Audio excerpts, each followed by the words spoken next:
Hello, vous écoutez l'interview de Colo, le podcast qui plonge dans nos intériorités. Cette semaine, un nouvel épisode en solo avec Colo où je vous parle de rire, de pleurer et de romans précinés. Bonne écoute!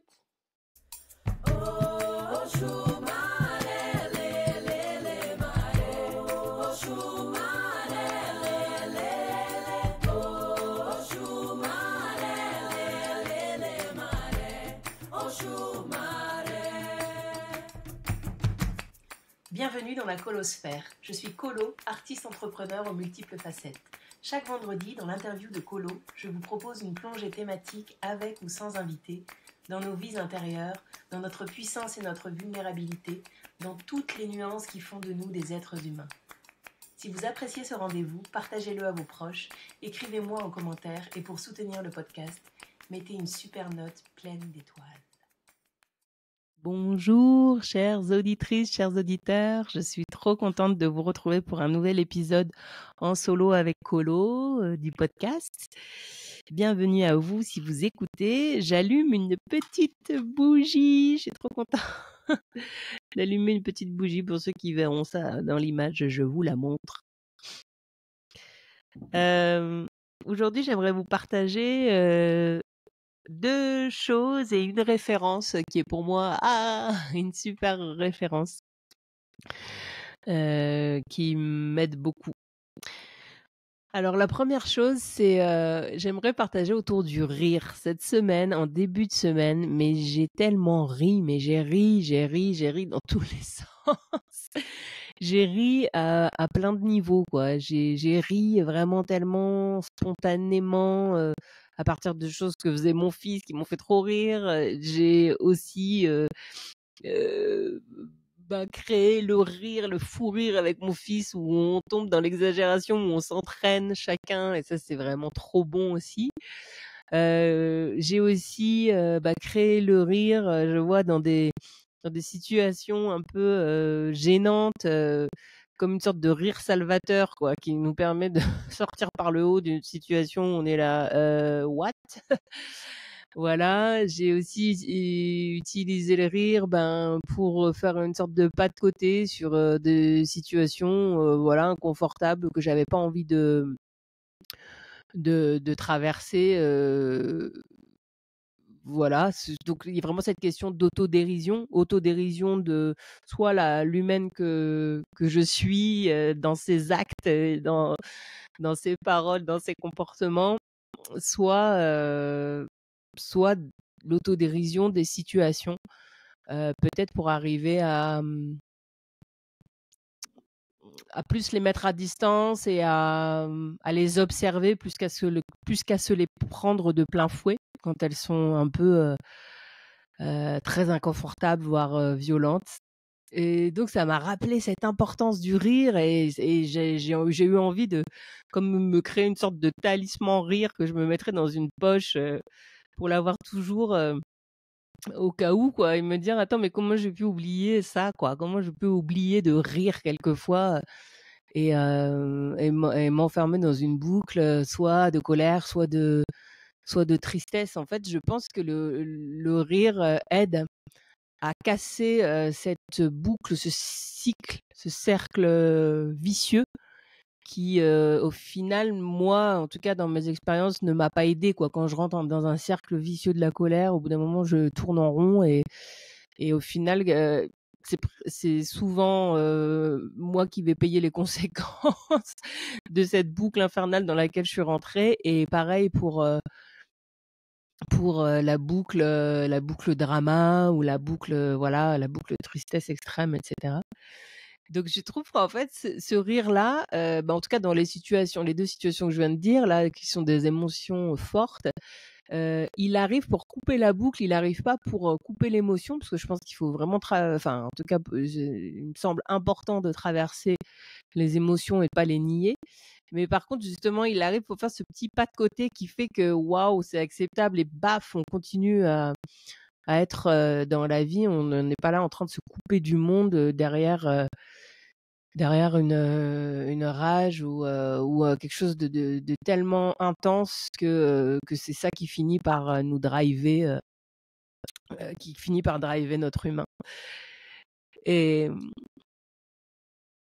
je vois vraiment comme un outil, voilà, comme un outil hyper puissant. Et je me suis dit, voilà, que j'aimerais bien l'avoir dans ma redingote à tout moment. Alors je vais me faire peut-être que je vais me faire un petit papier, tu vois, dans ma poche, découpé en cœur, hein, avec rire écrit dessus, tu vois? Au cas où, tu sais, quelquefois on dit serrer le poing dans sa poche et là je trouverai ce petit papier et je serai là: «Ah oui, c'est vrai, je peux rire. C'est possible, j'ai le droit de rire. Je peux rire en toutes circonstances.» Alors en toutes circonstances, justement, c'est aussi ça que je voulais aborder. Je trouve que la question de est-ce qu'on peut rire de tout, je trouve qu'elle est hyper personnelle à chacun, mais pour moi, j'ai vraiment envie de me donner, de m'autoriser, cet espace de rire de tout ce qui m'arrive et de tout ce que je suis dans toute sa complexité, ses contradictions, ses aberrations, ses comportements inacceptables et tous ces trucs-là.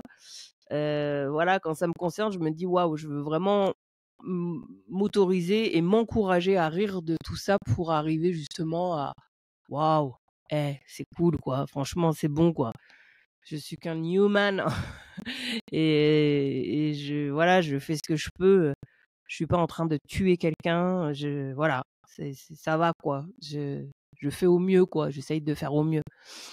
Donc je trouve que c'est cool pour ça. Après, est-ce qu'on peut rire de tout en général? Ça, je pense que c'est vraiment une autre question qui prendrait un temps énorme à à à détailler et à discuter.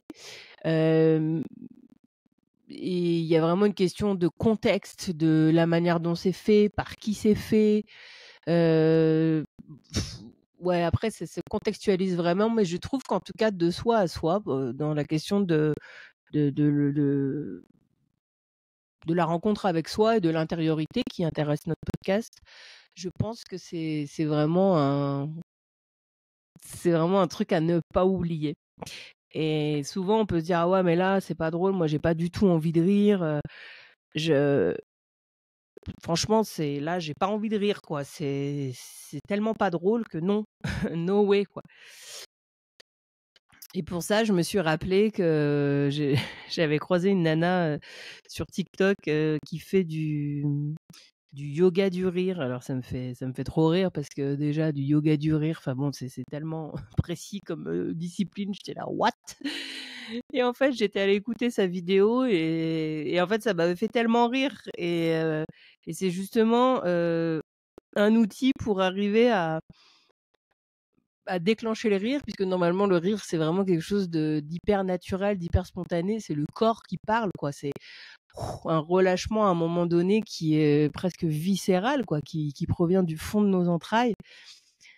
Du coup, quand on n'arrive vraiment pas à rire, qu'on trouve que c'est pas drôle, qu'on est vénère et tout, et comment on peut se reconnecter à ce truc-là de manière un petit peu artificielle? Donc c'est assez bizarre au début, mais j'ai adoré le faire. J'ai adoré découvrir ça, c'est une vidéo qui dure, vraiment très peu de temps, je vous la mettrai en commentaire du podcast si vous voulez aller la voir, c'est énorme comme ça fonctionne, enfin moi je l'ai refait plein de fois, ça fonctionne systématiquement et ça peut être un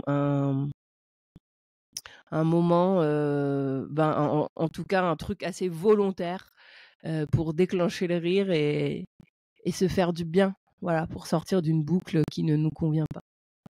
Voilà ce que je voulais partager, autour du rire et de toutes ces situations où on peut le retrouver et qui nous font du bien. La deuxième chose dont je voulais parler pour, le partage de cette semaine, c'est, les pleurs. La meuf qui est pas noire et alors, c'est tout noir ou c'est tout blanc? Non, non, non, je voulais parler justement des pleurs et des moments, plutôt, c'est peut-être pas forcément que les pleurs, mais des moments où on se sent on se sent moins bien, quoi, où on se sent pas bien. Hem Et je voulais partager, du coup, par exemple, moi, c'est une journée là, où aujourd'hui, je suis vraiment dans ce mood où, je suis vraiment pas bien. Soit je peux pleurer pour rien, soit, j'ai plein de trucs qui peuvent se déclencher en pensées, ultra négatives, tu sais, des espèces de trucs qui tombent dans le bresson, dans le sombre de sombre de sombre. Et c'est vrai, si tu casses pas la boucle, après ça peut aller très loin, et puis il y a plein de trucs après qui s'engrangent. Pour peu qu'après tu branches, la radio, ou que par hasard tu tombes sur une vidéo où, où tu vois en plus, ben voilà, ouais, l'actualité, qui, quelquefois en fait, m'atteint tellement, viscéralement, l'actualité de ce monde, que ça me met, sous terre, quoi. Vraiment. Et du coup, c'est vrai qu'en ce moment, entre, la situation, au Congo, la situation, en Palestine, Israël, la situation, enfin des violences policières dont on peut plus trop.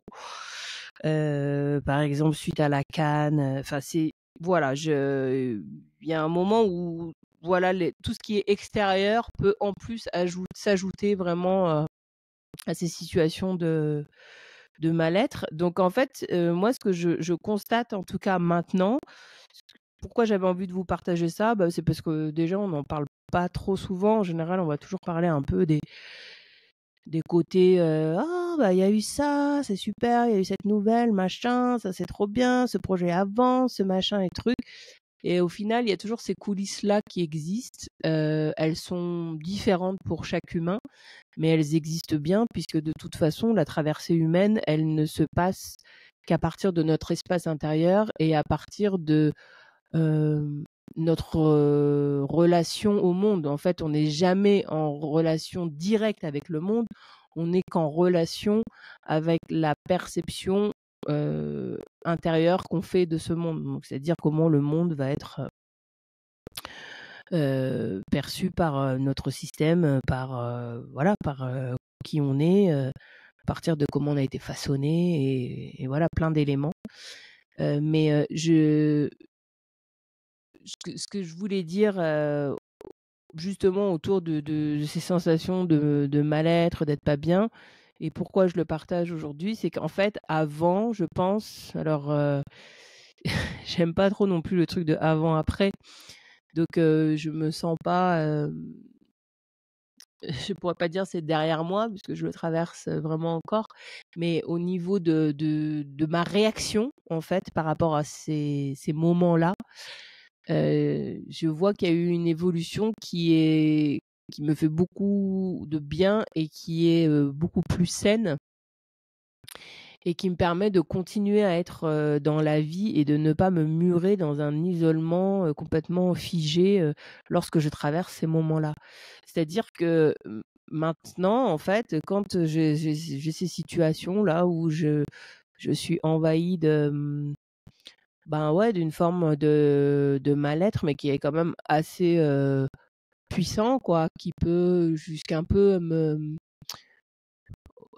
ouais, me générer des complications physiques, quoi, où, j'ai des crises, d'allergie plus, le corps qui me brûle, enfin des trucs, heu, assez, assez relous à traverser.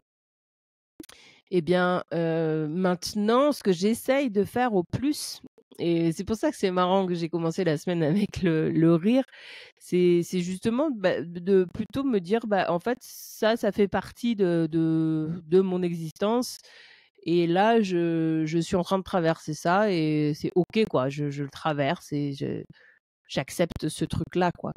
Je pense que là où avant, j'étais vraiment dans un rejet tel de la situation, que ça m'isolait encore plus. C'est-à-dire que ça m'amenait dans un gouffre, dans un abîme qui m'amenait je ne sais pas où. Je ne sais pas où j'étais. J'étais dans un espace hors du temps, mais je ne sais pas où. En tout cas, j'étais complètement, dans la paralysie totale.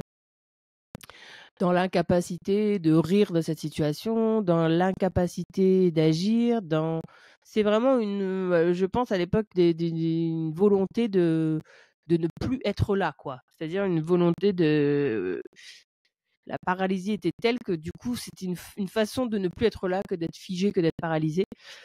Maintenant, ce que je trouve agréable, en tout cas dans ces moments-là, si je peux dire agréable, parce que c'est jamais vraiment agréable, mais en tout cas d'avoir une ouverture et une sensation chouette de danser avec la vie, quoi. C'est-à-dire, waouh, bah, aujourd'hui, c'est ça le vivant. Et je le rejette pas à 100% et je ne refuse pas ce qui est déjà, en fait. C'est vraiment tous les trucs peut-être qu'on entend de partout et qui sont qui peuvent être douloureux aussi à entendre quand on ne le vit pas, enfin quand on n'arrive pas à vraiment le vivre. Ça peut paraître être comme une injonction, mais le fait de ne pas refuser ce qui est en train de se passer, pour moi, c'est un petit peu la clé enfin la clé, je sais pas, j'aime pas trop ces mots, la clé, le truc, machin, mais en tout cas, c'est une voie qui, pour moi, est hyper apaisante. Voilà. C'est-à-dire qu'en fait, eh ben, ok, là, on est parti comme ça. Et ça veut pas dire que je vais figer, genre, bah, ça va être, la journée, elle va être comme ça, mais c'est genre, non, ok, là, je suis en train de traverser ça. Donc, ok, bah, c'est ça, quoi. Et si, bah, finalement, on m'a proposé de vivre ça, là, ce matin, bah, c'est peut-être, voilà, c'est qu'il y a un truc, quoi. C'est juste ça, quoi. C'est la vie m'envoie ça. Maintenant, qu'est-ce que j'en fais, quoi? Parce que j'essaye de me battre comme un lion dans l'arène, à péter un plomb, à me paralyser, à avoir envie de ne plus être là où je suis, disparaître ou je ne sais quoi. Ou est-ce que juste, ben voilà, je me reconnecte au cycle de la vie, du vivant. Je me rappelle que j'ai ces moments qui peuvent arriver de manière intense, voilà, assez régulièrement, mais que au plus je les accepte comme ils sont et du coup je traverse un peu, c'est comme si on faisait équipe, quoi. Allez, on traverse ce moment ensemble. Ben, au plus je me rends compte avec le temps qu'il dure, il dure moins longtemps. Je pense qu'il y a vraiment un moment où j'étais tellement dans le refus et dans la lutte et dans le combat d'accepter ces moments-là que ça pouvait durer très longtemps. Alors très longtemps, pas non plus des années, hein, parce que ça m'est jamais arrivé d'être en mode off pendant des années. Mais ouais, je pense qu'il y a eu des périodes de ma vie où ça a été des mois. Et puis après, ça s'est réduit vers des jours, etc. Maintenant, maintenant, en général, ça va être. Je sens que je peux avoir un mood comme ça pendant une journée, et puis le lendemain, je suis là, je suis complètement revenue dans une autre forme de vivant qui est beaucoup plus tournée vers la joie, la gaieté, etc. Donc j'avais envie de partager ça parce que ouais, je sens que peut-être aussi moi, j'ai pas beaucoup partagé autour de ça, alors que c'est quelque chose qui est assez présent, en tout cas moi dans mon existence, quoi, dans mon parcours et de vie. Et je me rends compte que ce que je partage, ce que j'ai partagé, dans la colosphère, à part dans mon premier spectacle Chaos Colo qui parlait beaucoup de ça, mais sinon, je veux dire, il y a toujours un peu ce côté de en parler après que ce soit passé, en parler quand il y a eu quelque chose qu'on a capté. Là, en fait, j'avais envie aujourd'hui, parce que je suis dans ce mood aujourd'hui, de vous en parler aujourd'hui. Et c'est très nouveau pour moi. Alors, ça me fera plaisir d'avoir votre retour, si ça vous parle. Et c'est vraiment pour moi, dans l'esprit de ce que j'ai envie de faire avec ce podcast, c'est le côté vraiment les coulisses intérieures, quoi. Et trouver un endroit de reliance, même si c'est pas les mêmes coulisses qu'on a chacun.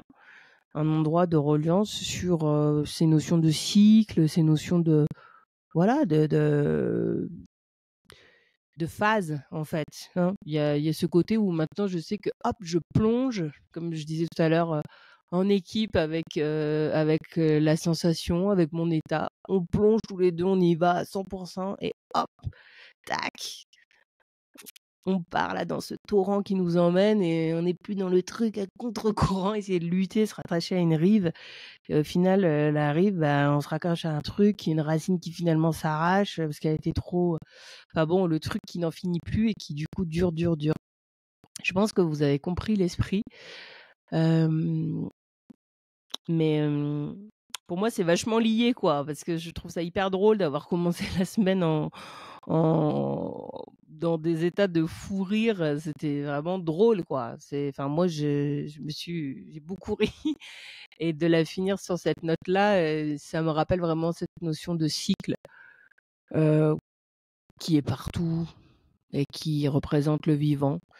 Et que quelquefois on oublie dans nos quotidiens alors qu'on peut leur faire cette place-là. Et au final, l'objet de ce podcast aussi, de parler de nos intériorités, c'est moi, ça va vraiment dans le sens de ma quête de m'accepter dans tout ce que je peux être à chaque instant. Et c'est vraiment nouveau pour moi de m'accepter dans ces moments-là. Et encore plus, là, c'est la première fois, je pense, de le partager au moment même où je suis en train de le vivre. Donc pour moi, c'est vraiment un endroit, une forme, un espace d'acceptation de l'entièreté de l'être que je suis et de ma multiplicité. Donc voilà, dites-moi si ça vous parle. Je suis super contente de vous avoir parlé de ça. Et le dernier point que je voulais vous partager, c'est une référence qui, pour moi, a un lien avec les deux choses que j'ai partagées. C'est une personne qui fait beaucoup rire et c'est une personne qui est comme une sorte de vieux sage que j'adore écouter. Alors, il fait pas beaucoup d'interviews, donc c'est assez précieux de l'entendre. Mais en tout cas, à travers son art, il y a déjà énormément à prendre et à recevoir justement de toute sa cogite et de son rapport au monde dans lequel je me sens vraiment très proche. Voilà, je voulais vous partager la référence de Roman Frécinet pour ceux qui ne connaissent pas, qui pour moi est un humoriste vraiment exceptionnel. Et en tout cas, l'humain, je ne le connais pas, mais de ce que j'ai pu en tout cas voir en interview de ce qu'il partage, notamment sur ces questions de s'accepter soi, et son dernier spectacle qui s'appelle Au-dedans est vraiment sur ce sujet-là, avec une approche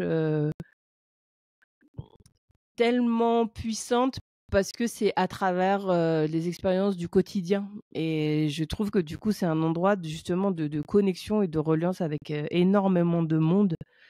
Et c'est un travail de précision et qui est vraiment exceptionnel.